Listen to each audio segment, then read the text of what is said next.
एक बार हजरत ख्वाजा मोइनुद्दीन चिश्ती रहमतुल्लाह अलैहि इस्लाम का पैगाम फैलाने की नीयत से अपने कुछ मुरीदों के साथ अजमेर शरीफ के एक स्थान पर तशरीफ लाए। जिस मुकाम पर हजरत ख्वाजा मोइनुद्दीन चिश्ती रहमतुल्लाह अलैहि ने क़याम किया, वहां के करीब ही एक बड़ा तालाब था जिसे स्थानीय हिंदू लोग अनासागर कहते थे। उस दौर में इस तालाब की वसात और पवित्रता के कारण हिंदू समाज में इसका बहुत एहतराम किया जाता था। उनका यह अकीदा था कि जो शख्स दिन भर गुनाह करने के बाद इस तालाब में गौस्ल करता है, उसके तमाम गुनाह धुल जाते हैं। इसी वजह से वे इस तालाब को हमेशा दियों से सजाए रखते थे। कहा जाता है कि इस तालाब में हर रात दिए जलाने के लिए तकरीबन 3 मन तेल की जरूरत होती थी।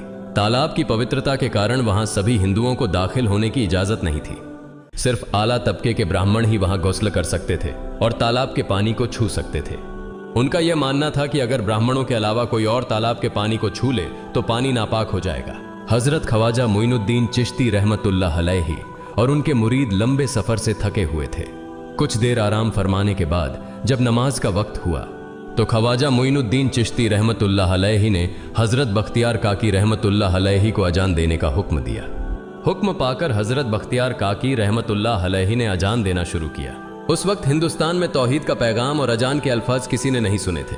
जब लोगों ने पहली बार अजान के अल्फाज सुने तो उनके दरमियान हलचल मच गई। लोग अपने घरों से बाहर आकर एक दूसरे से कहने लगे, ये फकीर लोग कहां से आ गए और ये क्या पढ़ रहे हैं। अजान खत्म होने के बाद हजरत ख्वाजा मोइनुद्दीन चिश्ती रहमतुल्लाह अलैहि और उनके साथियों ने अनासागर तालाब पर जाकर वुजू करना शुरू किया।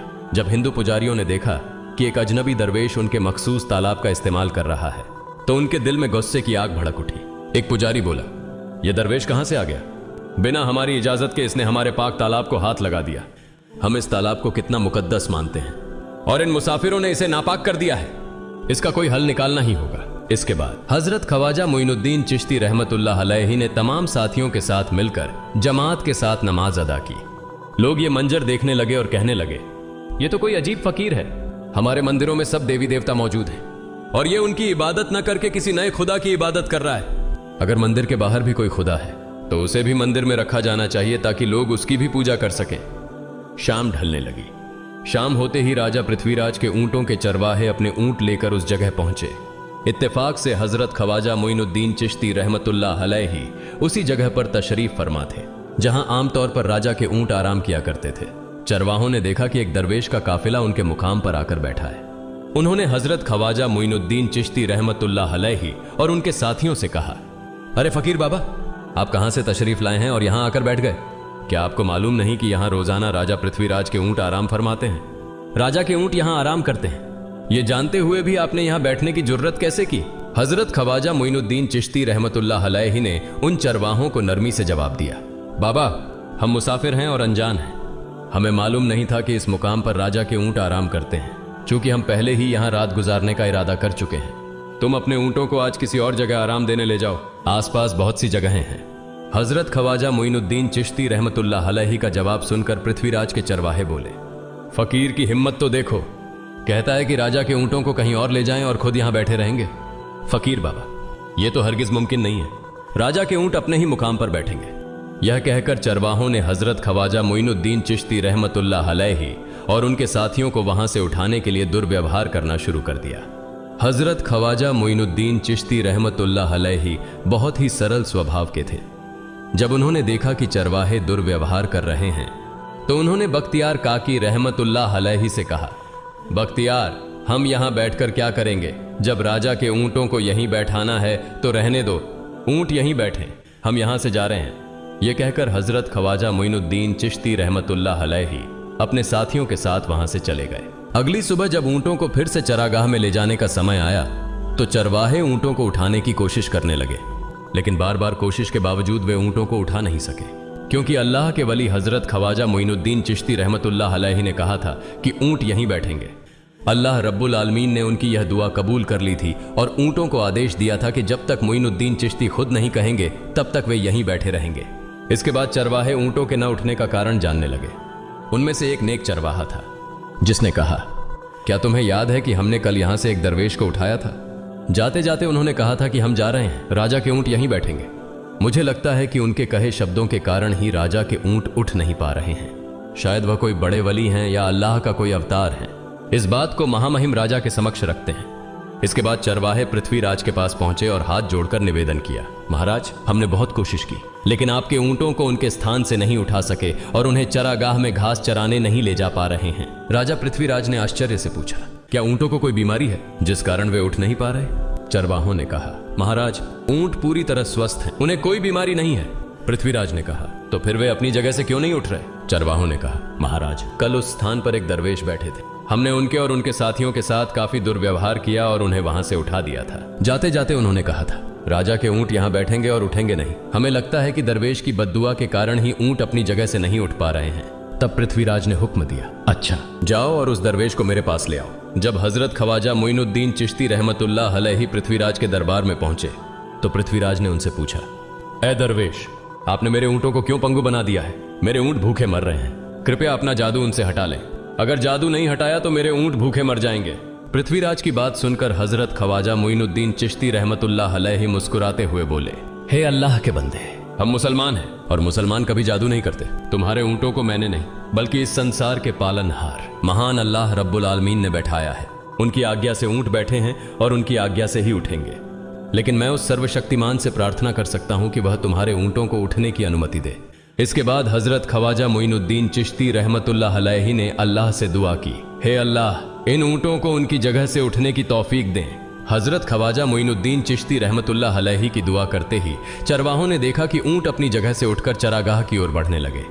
यह दृश्य देखकर चरवाहे चकित रह गए और हजरत ख्वाजा मोइनुद्दीन चिश्ती रहमतुल्लाह अलैहि की करामत की खबर पूरे अजमेर में फैल गई। जैसे जैसे हिंदुओं के बीच हजरत ख्वाजा मोइनुद्दीन चिश्ती रहमतुल्लाह अलैहि की करामत की बातें फैलने लगीं और इस्लाम की महानता उनके सामने प्रकट होने लगी, मंदिर के पुजारी भयभीत हो गए। वे सोचने लगे, अगर यही चलता रहा तो सभी हिंदू मुसलमान बन जाएंगे। तब वे पृथ्वीराज के पास पहुंचे और निवेदन किया, महाराज, ये दरवेश हमारे राज्य में अशांति फैला रहे हैं। यदि आपने अभी इनका कोई उचित समाधान नहीं निकाला तो ये दरवेश सभी हिंदुओं को मुसलमान बना देंगे और तब हमारे देवताओं की पूजा करने वाला कोई नहीं बचेगा। आप इन्हें यहां से भगा दें, नहीं तो ये हमें यहां से बाहर निकाल देंगे। महाराज, हम आपको एक और भयावह बात बताना चाहते हैं। ये दरवेश कहते हैं कि जिन मूर्तियों की हम पूजा करते हैं वे पूजनीय नहीं है। उनका कहना है कि ये केवल निर्जीव पत्थर है जिनमें कोई शक्ति नहीं है। ये साधारण लोगों को इस तरह की बातें बताकर भ्रमित करना चाहते हैं। सबसे आपत्तिजनक बात यह है कि ये दरवेश हर दिन 5 बार हमारे पवित्र तालाब में हाथ लगाकर उसे अपवित्र कर रहे हैं। पुरोहितों की बात सुनकर पृथ्वीराज ने हजरत ख्वाजा मोइनुद्दीन चिश्ती रहमतुल्लाह अलैहि को बुलाया। जब हजरत ख्वाजा मोइनुद्दीन चिश्ती रहमतुल्लाह अलैहि उनके दरबार में पहुंचे तो पृथ्वीराज ने कहा, ए दरवेश, हम देख रहे हैं कि आप गोमाता का मांस खाते हैं और हमारे देवताओं का अपमान करते हैं। हमारे धर्म के बारे में तरह तरह की उल्टी सीधी बातें कर रहे हैं। हम यह सहन नहीं कर सकते। हम यह भी देख रहे हैं कि आप हमारे पवित्र तालाब को अपने अपवित्र हाथों से खराब कर रहे हैं। आप तुरंत हमारे देश से चले जाएं। हजरत ख्वाजा मोइनुद्दीन चिश्ती रहमतुल्लाह अलैहि ने कहा, बाबा, हम लोग तो केवल वुजू करते हैं, नहाते नहीं। अगर पूरी देह के स्पर्श से आपके तालाब का पानी खराब नहीं होता है तो केवल हमारे हाथ और चेहरे के पानी से तालाब अपवित्र कैसे हो सकता है? यह सुनकर पृथ्वीराज ने कहा, वे सभी लोग हमारे धर्म के हैं जबकि तुम लोग कहीं और से आ गए हो। तुम हमारे धर्म के नहीं हो, इसलिए तुम्हारे हाथ लगाने से हमारा तालाब अपवित्र हो जाता है। तब हजरत ख्वाजा मोइनुद्दीन चिश्ती रहमतुल्लाह अलैहि ने कहा, अच्छा बाबा, हम अब आपके तालाब के पानी को हाथ नहीं लगाएंगे, लेकिन हमें पानी की जरूरत है तो हम चाहते हैं कि केवल एक बर्तन में पानी ले लें। पृथ्वीराज ने कहा, ठीक है, तुम पानी ले सकते हो, लेकिन तुम्हारा बर्तन तालाब में लगे, तुम्हारे हाथ नहीं। अगर तुम्हारे हाथ स्पर्श करें तो हम इसके खिलाफ सख्त कार्रवाई करेंगे। राजा के साथ सहमति के बाद हजरत ख्वाजा मोइनुद्दीन चिश्ती रहमतुल्लाह अलैहि ने अपने मुख्य खलीफा बख्तियार काकी रहमतुल्लाह अलैहि से कहा, बख्तियार, जाओ और राजा के तालाब से एक बर्तन में पानी ले आओ, लेकिन बहुत सावधानी से पानी लेना ताकि तुम्हारा हाथ तालाब के पानी को छू न सके। बख्तियार काकी रहमतुल्लाह अलैहि हजरत ख्वाजा मोइनुद्दीन चिश्ती रहमतुल्लाह अलैहि के आदेश का पालन करते हुए आना सागर से पानी लेने गए। उन्होंने बर्तन को तालाब में डुबोया और उनका हाथ पानी को नहीं छू सका क्योंकि चमत्कारवश पूरा तालाब एक छोटे बर्तन में समा गया। आना सागर पूरी तरह से सूख गया और उसकी तली में केवल सूखी रेत दिखाई देने लगी।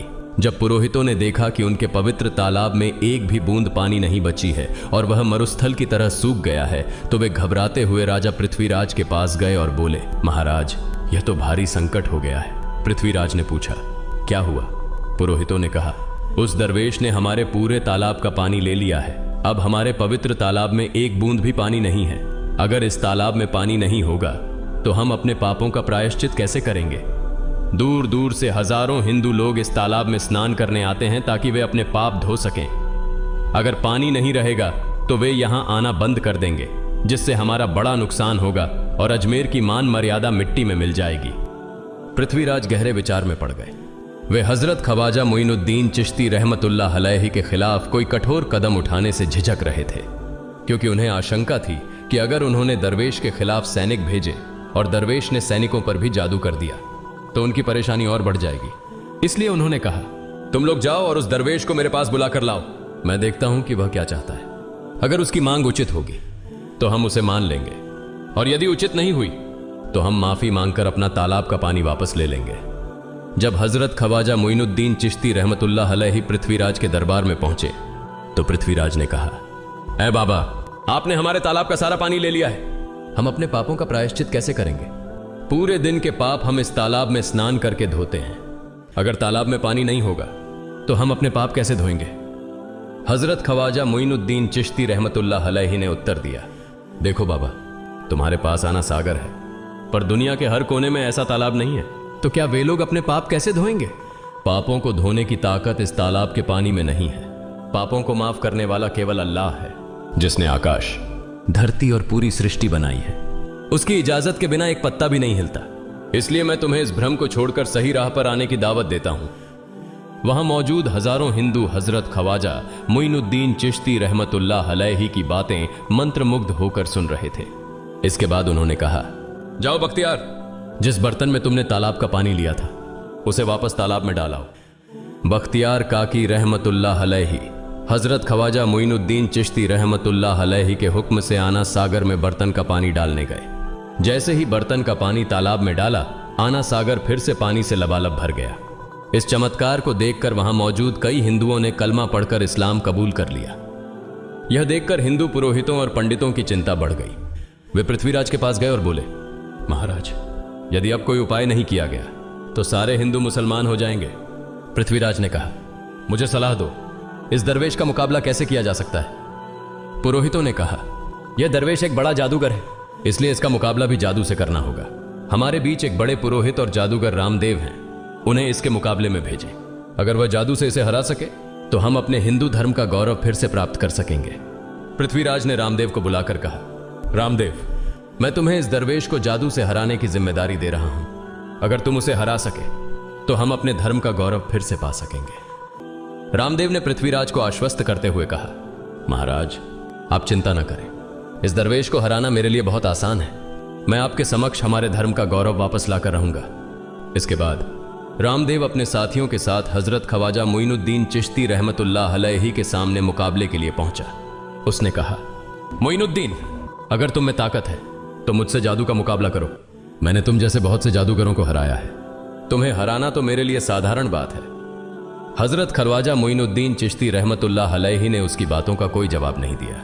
रामदेव ने देखा कि हजरत ख्वाजा मोइनुद्दीन चुप हैं, तो उसने गाली गलौज करना शुरू कर दिया। जब रामदेव अपनी हदें पार कर गया तो हजरत ख्वाजा मोइनुद्दीन ने उसकी आंखों में देखते हुए कहा, रामदेव, तू चिल्ला रहा है, लेकिन मैं तेरे माथे पर ईमान की रोशनी देख रहा हूं। हजरत ख्वाजा मोइनुद्दीन चिश्ती रहमतुल्लाह अलैहि की यह बात सुनते ही रामदेव कांपने लगा, और उसी क्षण अल्लाह रब्बुल आलमीन ने उसके दिल में ईमान की रोशनी डाल दी।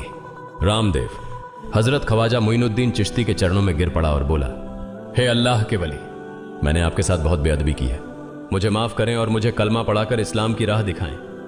हजरत ख्वाजा मोइनुद्दीन चिश्ती रहमतुल्लाह अलैहि ने रामदेव को कलमा पढ़ाया और उनका नाम रखा मोहम्मद सादिक। इतिहास बताता है कि बाद में रामदेव मोहम्मद सादिक के रूप में एक बड़े अल्लाह के वली बन गए। प्रिय पाठकों, सोचें, जो रामदेव हजरत ख्वाजा मोइनुद्दीन चिश्ती को पराजित करने आए थे, वही अब उनके हाथ में हाथ देकर इस्लाम की शांति की छांव में आ गए। यह अल्लाह रब्बुल आलमीन का चमत्कार और शक्ति है, जो जिसे चाहे हिदायत दे सकता है। आमीन।